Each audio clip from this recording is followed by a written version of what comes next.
ಜೀನಾಗೆ ಸಂಪಾದಕತ್ವದಲ್ಲಿ ಜಿಎನ್ಎಸ್ news ಸಾಗರಿಸುತ್ತದೆ ಆಚೆ ಈಚೆ. ಮಂಗಳವಾರದ news ಅಪ್ಡೇಟ್ಗೆ ತಮಗೆ ಸ್ವಾಗತ. ಮುಖ್ಯಾಂಶಗಳು: ಅಂಬರಗೋಡ್ಲು ಕಳಸವಳ್ಳಿ ಸೇತುವೆ ಲೋಕಾರ್ಪಣೆ ಕಾರ್ಯಕ್ರಮ ಸ್ಥಳ ವೀಕ್ಷಣೆ. ಸೇತುವೆ ಲೋಕಾರ್ಪಣೆ ದಿನಾಂಕ ನಿಗದಿಯಾಗಿಲ್ಲ, ಪ್ರಧಾನಿ ಅವರನ್ನು ಆಹ್ವಾನಿಸುವ ಸಿದ್ಧತೆ ನಡೆದಿದೆ ಎಂದ ಸಂಸದರು. ಕಾಂಗ್ರೆಸ್ ಸರ್ಕಾರ ರಾಜ್ಯದ ಜನರ ಪಾಲಿಗೆ ಬದುಕಿದ್ದು ಸತ್ತಂತೆ ಆಗಿದೆ ಎಂದ ವಿಜಯೇಂದ್ರ. ಪತ್ರಕರ್ತರಿಗೆ ಆರೋಗ್ಯ ವಿಮೆ, ಬಸ್ ಪಾಸ್ ಸೌಲಭ್ಯ, ಸರ್ಕಾರಕ್ಕೆ ಮುಖ್ಯಮಂತ್ರಿಗಳಿಗೆ ಬೇಳೂರು ಅಭಿನಂದನೆ. ಈಗ ಸುದ್ದಿಯ ವಿವರ. ಶಿವಮೊಗ್ಗ ಜಿಲ್ಲೆ ಸಾಗರ ತಾಲೂಕಿನ ಅಂಬರಗೋಡ್ಲು ಕಳಸವಳ್ಳಿ ಸೇತುವೆ ಲೋಕಾರ್ಪಣೆಗೆ ದಿನಾಂಕ ನಿಗದಿಪಡಿಸಿಲ್ಲ ಎಂದು ಸಂಸದ ಬಿ.ವೈ. ರಾಘವೇಂದ್ರ ತಿಳಿಸಿದರು. ಸಾಗರ ತಾಲೂಕಿನ ಕೋಳೂರು ಮತ್ತು ತುಮರಿ ಗ್ರಾಮ ಪಂಚಾಯಿತಿ ವ್ಯಾಪ್ತಿಯ ಅಂಬರಗೋಡ್ಲು ಕಳಸವಳ್ಳಿ ಸೇತುವೆ ಲೋಕಾರ್ಪಣೆ ಹಿನ್ನೆಲೆಯಲ್ಲಿ ಕಾರ್ಯಕ್ರಮ ಸ್ಥಳ ವೀಕ್ಷಣೆಗೆ ಆಗಮಿಸಿದ ಸಂದರ್ಭದಲ್ಲಿ ಅವರು ಮಾತನಾಡುತ್ತಿದ್ದರು. ಬಿಜೆಪಿ ರಾಜ್ಯಾಧ್ಯಕ್ಷ ಹಾಗೂ ಶಾಸಕ ಬಿ.ವೈ. ವಿಜಯೇಂದ್ರ ಮಾತನಾಡಿದರು. ಶಾಸಕ ಅರಗ ಜ್ಞಾನೇಂದ್ರ, ಮಾಜಿ ಸಚಿವ ಹರತಾಳು ಹಾಲಪ್ಪ, ಪ್ರಮುಖರಾದ ಗುರುಮೂರ್ತಿ, ಪ್ರಸನ್ನ ಕೆರೆಕೈ, ಮಲ್ಲಿಕಾರ್ಜುನ್ ಹಕ್ರೆ, ಮೇಘರಾಜ್, ಗಣೇಶ್ ಪ್ರಸಾದ್, ಮೈತ್ರಿ ಪಾಟೀಲ್, ಸವಿತಾ ವಾಸು, ಮಧುರಾ ಶಿವಾನಂದ್, ಶ್ರೀನಿವಾಸ್ ಮೇಸ್ತ್ರಿ, ವಿ ಮಹೇಶ್, ದೇವೇಂದ್ರಪ್ಪ ಇನ್ನಿತರರು ಹಾಜರಿದ್ದರು.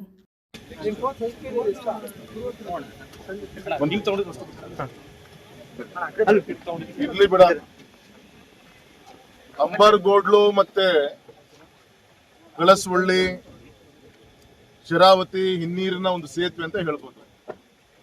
ಒಂದು ಐತಿಹಾಸಿಕವಾದಂತ ಒಂದು ಸೇತುವೆ. ಲಿಂಗನಮಕ್ಕಿ ಜಲಾಶಯವನ್ನ ಕಟ್ಟಬೇಕಾದಾಗ ಹಿನ್ನೀರಿಗೆ ಮುಳುಗಡೆ ಆದಂತ ಒಂದು ಪ್ರದೇಶಕ್ಕೆ ಯಾವುದೇ ಒಂದು ನಗರಗಳಿಗೆ ಸಂಪರ್ಕದ ಒಂದು ವ್ಯವಸ್ಥೆಗಳು ಇದ್ದಿದ್ದಿಲ್ಲ. ಲಾಂಚ್ ವ್ಯವಸ್ಥೆ ಇದ್ರೂ ಕೂಡ ಸಂಜೆ 5-6 ಗಂಟೆಗೆ ಕ್ಲೋಸ್ ಆಗ್ತಾ ಇತ್ತು. ತದನಂತರ ಆರೋಗ್ಯ ದೃಷ್ಟಿಯಿಂದ ಆಗಿರ್ಬೋದು, ಶಿಕ್ಷಣ ದೃಷ್ಟಿಯಿಂದ ಆಗಿರ್ಬೋದು, ಯಾವುದೇ ಮೂಲಭೂತ ಸೌಕರ್ಯಗಳಿಗೆ ಸಂಬಂಧಪಟ್ಟಂತ ಸಂಪರ್ಕಗಳ ಕೊರತೆ ಇತ್ತು. ನರಕದಲ್ಲಿ ಕಣ್ಣೀರು ಹಾಕ್ತಿರುವಂತ ಒಂದು ದುರ್ವ್ಯವಸ್ಥೆ ನಮ್ಮ ಈ ಒಂದು ಶರಾವತಿ ಹಿನ್ನಡೆ ಮುಳುಗಡೆ ಆದಂತ ಈ ಪ್ರದೇಶದಲ್ಲಿ ಇತ್ತು. ಹಾಗಾಗಿ ಅನೇಕ ಆ ಸಂದರ್ಭದಲ್ಲಿ ಚರ್ಚೆಗಳಾಯಿತು, ಪ್ರಚಾರ ಆಯಿತು, ವಿಚಾರಗಳನ್ನ ರಾಜ್ಯಕ್ಕೆ ಮತ್ತೆ ಕೇಂದ್ರ ಸರ್ಕಾರಕ್ಕೆ ತಿಳಿಸುವಂತ ಪ್ರಯತ್ನಗಳು ಆಯಿತು. ಅದೇ ರಾಜಕೀಯ ಇಚ್ಛಾಶಕ್ತಿ ಇರುವಂತ ಸನ್ಮಾನಿತ ಬಿ.ಎಸ್. ಯಡಿಯೂರಪ್ಪನವರು ಸಂಸತ್ ಸದಸ್ಯರಿದ್ದಂತ ಸಂದರ್ಭದಲ್ಲಿ ನರೇಂದ್ರ ಮೋದಿಜಿಯವರ ಒಂದು ಆಶೀರ್ವಾದ ಮತ್ತೆ ಕೇಂದ್ರದ ನಮ್ಮ ರಾಷ್ಟ್ರೀಯ ಹೆದ್ದಾರಿ ಸಂಬಂಧಪಟ್ಟಂತ ನಿತಿನ್ ಗಡ್ಕರಿಜಿಯವರ ಸಹಕಾರದಿಂದ ಒಂದು ಗ್ರಾಮ ಪಂಚಾಯತಿ ರಸ್ತೆಯನ್ನ ರಾಷ್ಟ್ರೀಯ ಹೆದ್ದಾರಿಯಾಗಿ ಅಪ್ಗ್ರೇಡ್ ಮಾಡಿ ಕೇಂದ್ರದಿಂದ ಸುಮಾರು 450 ಕೋಟಿ ಹತ್ತತ್ರ ಅನುದಾನವನ್ನು ತಂದು ಒಂದು ಈ ಕೇಬಲ್ ತಂತ್ರಜ್ಞಾನವನ್ನು ಉಪಯೋಗಿಸಿಕೊಂಡು ಈ ಒಂದು ಟೆಕ್ನಾಲಜಿಯನ್ನು ಉಪಯೋಗಿಸಿಕೊಂಡು ಆದಂತ ಸೇತುವೆಗಳಲ್ಲಿ ದೇಶದಲ್ಲಿ 7ನೇ ಸೇತುವೆ ಇದು. ಆದರೆ ಲಾಂಗೆಸ್ಟ್ ಸ್ಪ್ಯಾನ್ ಇರುವಂತ ಲೆಕ್ಕವನ್ನು ತೆಗೆದುಕೊಂಡಾಗ ದೇಶದಲ್ಲಿ ಇದು 2ನೇ ಸೇತುವೆ ಆಗುತ್ತೆ. ಮೊದಲನೇದು ಬಿಹಾರಲ್ಲಿದೆ, ಸುಮಾರು 16 ಮೀಟರ್ ಅಗಲ ಇದೆ, ಸುಮಾರು 2.25 ಕಿಲೋಮೀಟರ್ ಉದ್ದ ಇದೆ, ಸುಮಾರು 450 ಕೋಟಿ ಹತ್ತತ್ರ ವೆಚ್ಚವನ್ನು ಮಾಡಿ ವಿತಿನ್ 6 ಇಯರ್ಸ್ ಅಲ್ಲಿ ಇದು ಲೋಕಾರ್ಪಣೆಯ ಒಂದು ಸಂದರ್ಭ ಬಂದಿದೆ. ಇದರ ಮುಖಾಂತರ ನಮ್ಮ ಮಲೆನಾಡು ಮತ್ತೆ ದಕ್ಷಿಣ ಕರ್ನಾಟಕಕ್ಕಿರ್ಬೋದು, ನಮ್ಮ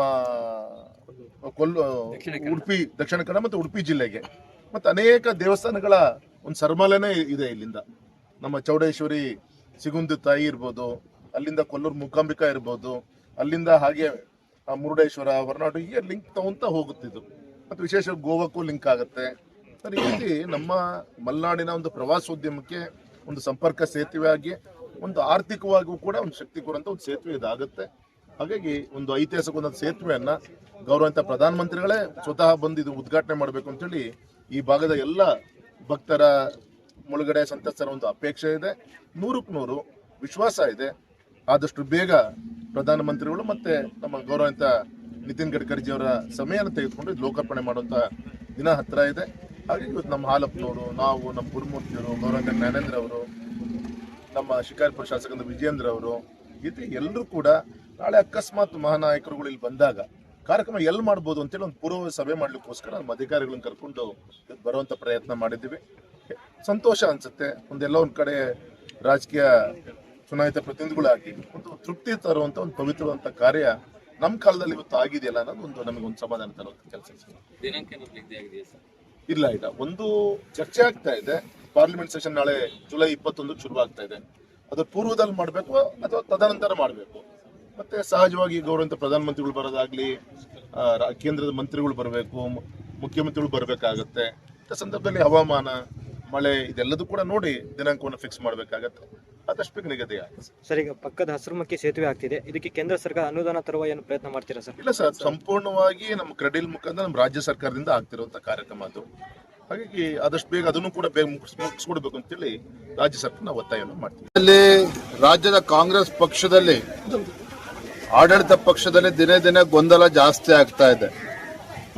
ನಾವು ವಿರೋಧ ಪಕ್ಷದವರು ಟೀಕೆ ಮಾಡ್ತಾ ಇದ್ವಿ, ಕಾಂಗ್ರೆಸ್ ಪಕ್ಷ ರಾಜ್ಯದ ಜನರ ಪಾಲಿಗೆ ಬದುಕಿದ್ದು ಕೂಡ ಸತ್ತಂತಾಗಿದೆ, ಯಾವುದೇ ಒಂದು ಅಭಿವೃದ್ಧಿ ಕೆಲಸ ಕಾರ್ಯಗಳು ನಡೀತಾ ಇಲ್ಲ ಅಂತೇಳಿ ನಾವು ಹೇಳ್ತಾ ಇದ್ವಿ. ಆದರೆ ಈ ವಿಚಾರ ಆಡಳಿತ ಪಕ್ಷದ ಶಾಸಕರು ಕೂಡ ಸರಿ ಅನಿಸಿದೆ.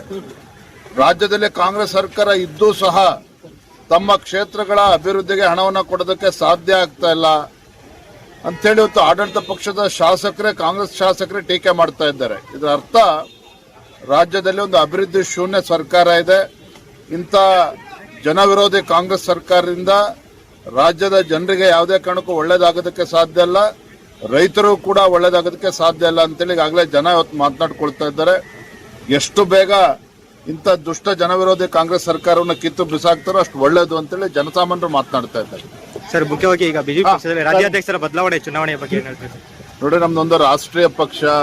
ಮುಖ್ಯಮಂತ್ರಿಗಳು ಪತ್ರಕರ್ತರಿಗೆ 5 ಲಕ್ಷ ರೂಪಾಯಿಯವರೆಗೆ ಆರೋಗ್ಯ ವಿಮಾ ಸೌಲಭ್ಯ ಕಲ್ಪಿಸಿದ್ದಕ್ಕೆ ಶಾಸಕ ಗೋಪಾಲಕೃಷ್ಣ ಬೇಳೂರು ಅಭಿನಂದನೆ ಸಲ್ಲಿಸಿದ್ದಾರೆ.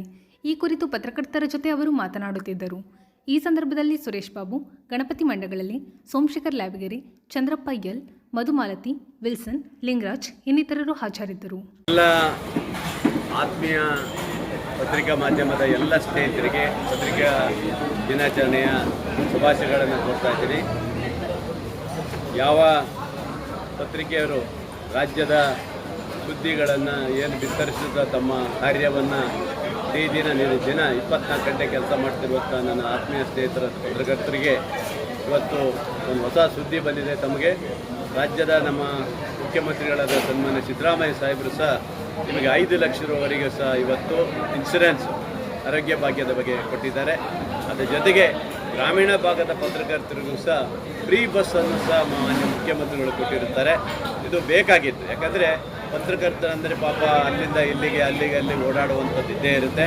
ಅವರ ಯೋಗಕ್ಷೇಮಕ್ಕಾಗಿ ಆರೋಗ್ಯ ಭಾಗ್ಯ ಕೊಟ್ಟಿರೋದು ಖುಷಿಯಾಗಿದೆ.